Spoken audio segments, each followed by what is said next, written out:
next trial is a timely trial. We're looking at tar spot, which has been quite the challenge here across Illinois for 2021. Yeah, it's been a problem for the last couple of years, actually. We saw a lot of it last year, but we didn't necessarily see a big yield hit. But a couple of years ago, what was it, 2019, maybe 2018, we saw significant yield hit. So 2 out of the last 4 years. And I would say 2021 is the first year, at least in central Illinois, the first year I've seen it consistently in field after field, from Quincy all the way back to Champaign. Yeah, it kind of was first, at least in Illinois, up in northern Illinois, it kind of blew up a few years ago. Yeah. And it's really kind of spread outward from there, it feels like. Right.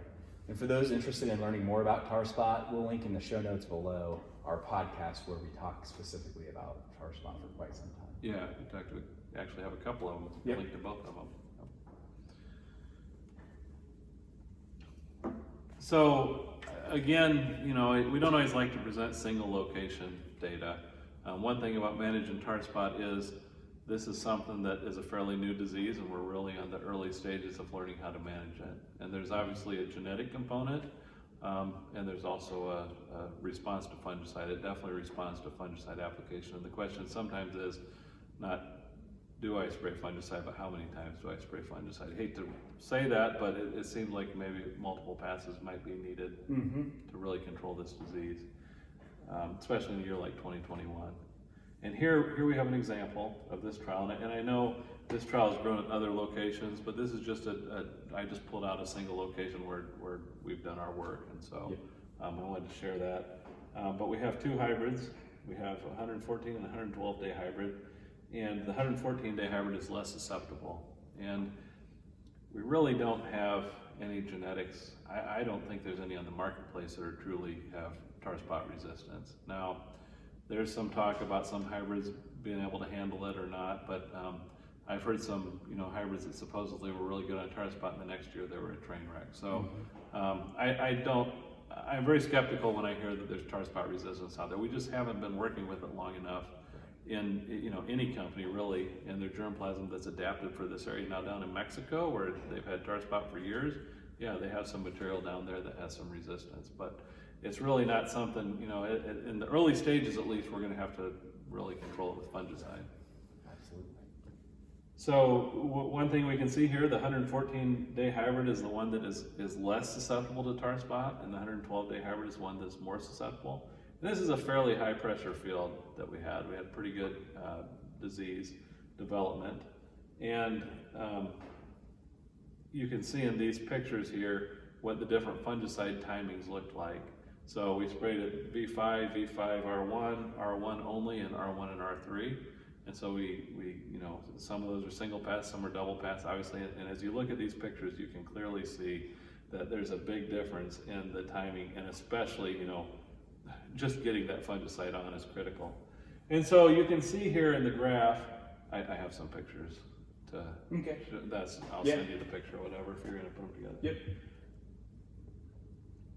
You can see here in the graph that the hybrid that was less susceptible to tar spot, we had a higher yield level for that hybrid. And the swing between the unsprayed and the R1, R3 application, which was the best, was about 25 bushel. Now if we look at the one that's more susceptible, it was more of about a 40 bushel difference between the best and the worst. So we can see clearly that that there's a genetic component there unrelated to just the natural genetic potential of those hybrids. And we can see that we really saw a benefit from spraying at every timing, but some of those 2 passes were even better. And when Did you rate for other diseases as well? Did you have a high incidence? So we rated on disease in general. Overall we focused on tar spot. And really the predominant disease was tar spot. Got it. And so now here we're looking at data from the same location over the last 2 years. We've had fairly high tar spot in both years. And we can see here, again, as we talked about in some of the other segments, that we really like to look at farmer income. And so we look at the return on investment from the fungicide application, and so we make some assumptions. We assume that a crop value of $5.25 for corn, which is pretty fair, I think, for this year. We assume that the V5 application cost is gonna be combined with your herbicide application, so it costs maybe $10 to throw fungicide in the tank with your post-herbicide application.